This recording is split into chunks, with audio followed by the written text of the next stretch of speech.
The desert keeps my secrets better than any man. At sundown, the wind combs the grass. The coyotes start their talk, and the sky goes the old color of a bruise.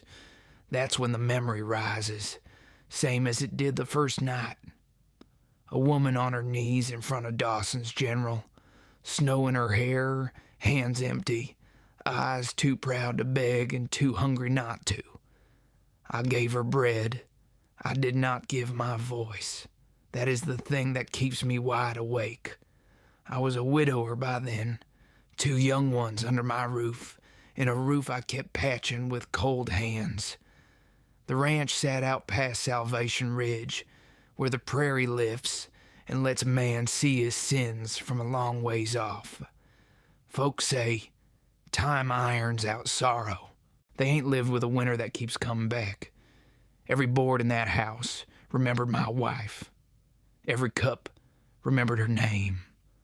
I rode into town for flour, salt, kerosene. Thought I'd keep to myself. Trade quick, ride out. But fate likes quiet doors. It slides through them.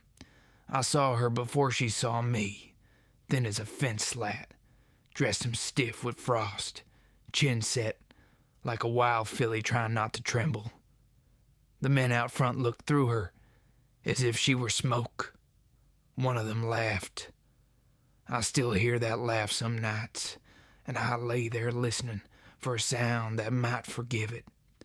When I put the loaf in her hands, her lips parted, but pride shut them again. Work for food, I said, because mercy's easier to carry when it's hitched to a task. She nodded once.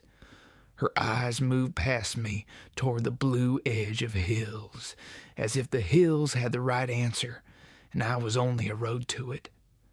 On the ride back, the sun fell behind the broken teeth of the range, and the cold moved in like a lawman. I told myself I was only doing what a man ought. Truth was, I was scared. Scared of what the town would say. Scared of ghosts that still set plates at my table. The trail home creaked under us. My horse tossed his head, breath turning to silver.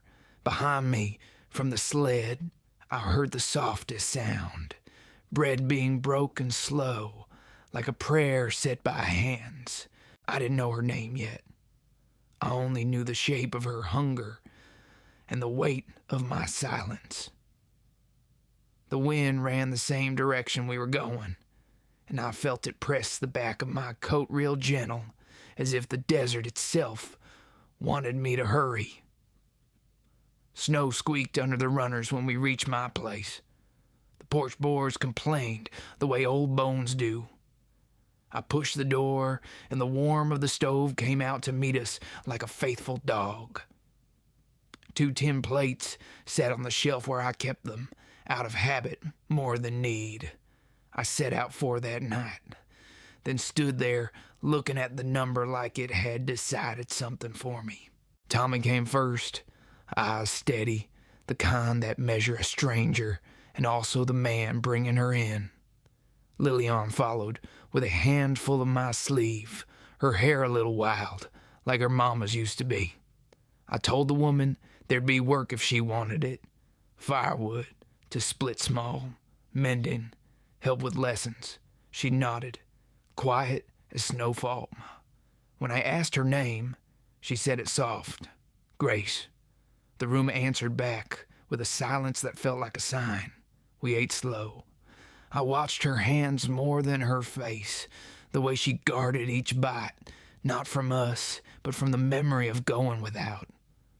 After supper, she stacked dishes neat, then reached for the towel without asking. That's how you know a soul has been starved. Work is the first language they trust. Later, when the children slept, I took the quilt down, off the peg. Wildflowers, stitched by a patient hand. My wife's hand, each petal a color we'd almost forgotten. I laid it over the spare bed and stepped back. The room felt crowded with history and hope both, like 2 riders trying to share a narrow trail. I told myself, There was space. I wasn't sure yet. I dreamed of my wife that night. Or maybe I just lay awake and let the dream come find me. Fever had taken her one February, quick as a match that won't catch. I remembered carrying her out under a sky that didn't care. The children wrapped like pups inside my coat. The wind saying nothing but more wind. I buried her on the rise where the wheatgrass bows south. I still talk to that hill. At first light, I saddled and rode Grace to the grave. The world was white quiet. She stood with her hands tucked in her sleeves, read the carved name, and bowed her head. She didn't pray out loud. She hummed a few notes of Amazing Grace, and I had to turn away because the sound reached a place I'd boarded up. When we got home, she asked where I kept the readers. I showed her the primer. She traced each letter like it was a trail sign someone she loved had left in the dust. That evening, she stood by the stove and taught Lillian the shape of G for Grace, my girl said. I felt the floor tilt under me. I should have spoken then, told the truth plain, that I was afraid of what the town would say and more afraid of wanting her to stay. But fear is a quiet thief. It makes a man believe tomorrow is the same as a promise. I let the moment go on past me like a creek I didn't bother to ford. Winter broke its back that year, but not before giving us one last blizzard. The sky turned to iron and the wind howled through the chinks like a soul begging to come in. We sealed the windows with old feed sacks, fed the stove, and prayed the roof would hold. 3 days we stayed shut inside, the world gone white and voiceless beyond the door. On the second night, when the fire was burning low and the children had fallen asleep by the hearth, Grace sat at the table mending a shirt of mine, one sleeve half torn from an old fence post. She held it up against the light, her fingers trembling just enough to make me look twice. I asked if the cold was bothering her, but she shook her head. It's quiet, she said, too quiet for memories. I poured us coffee, burnt, bitter, the way I drink it when I can't sleep. We didn't say much. The snow did most of the talking, pressing against the walls, whispering of things better left buried. Then out of nowhere, she spoke again.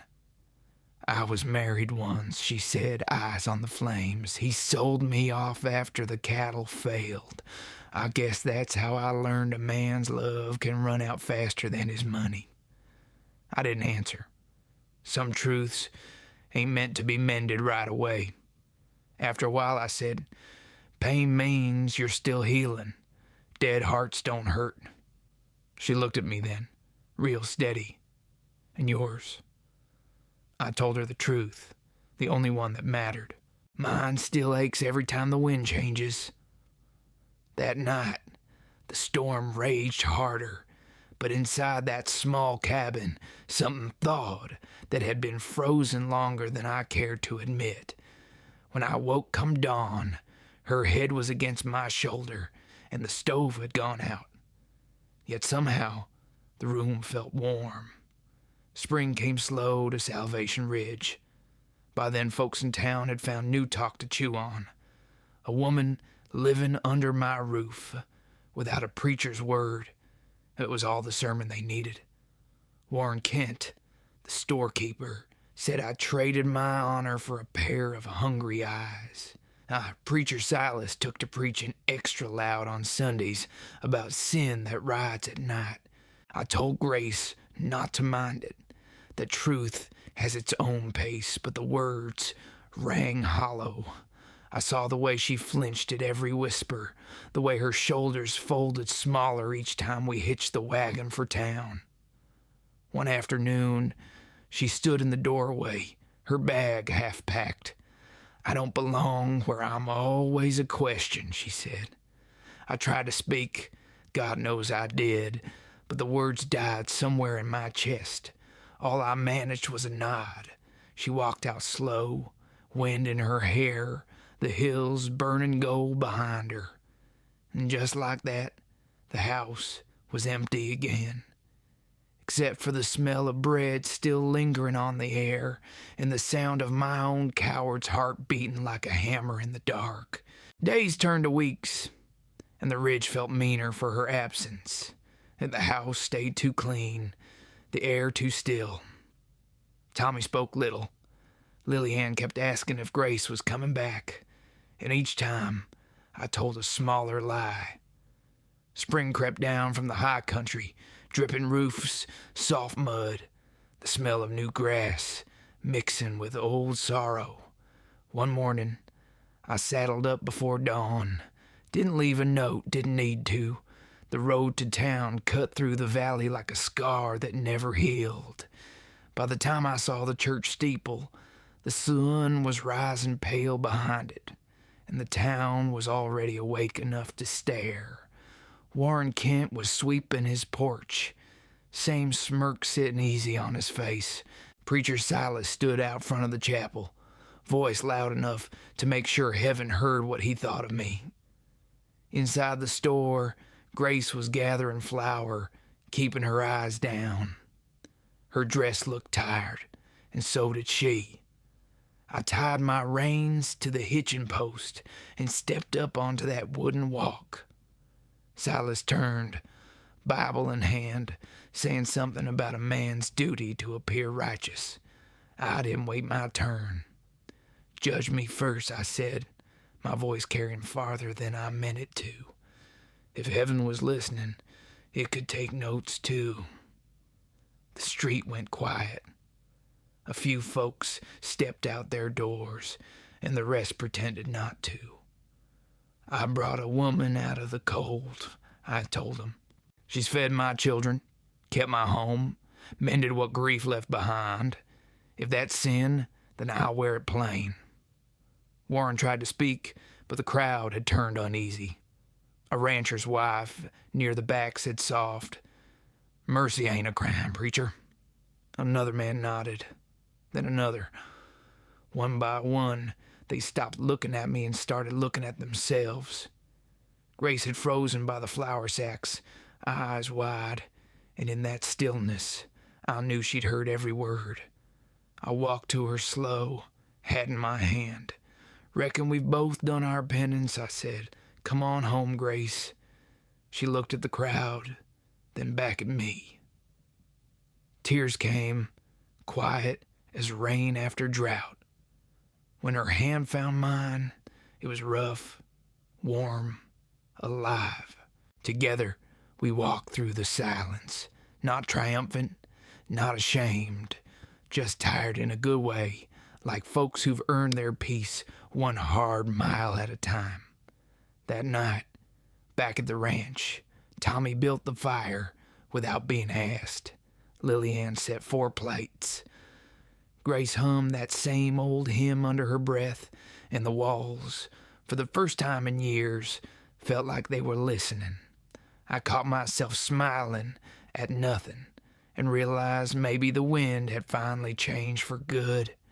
Summer came gentle that year, the kind that smells of wild sage and wet dust after rain.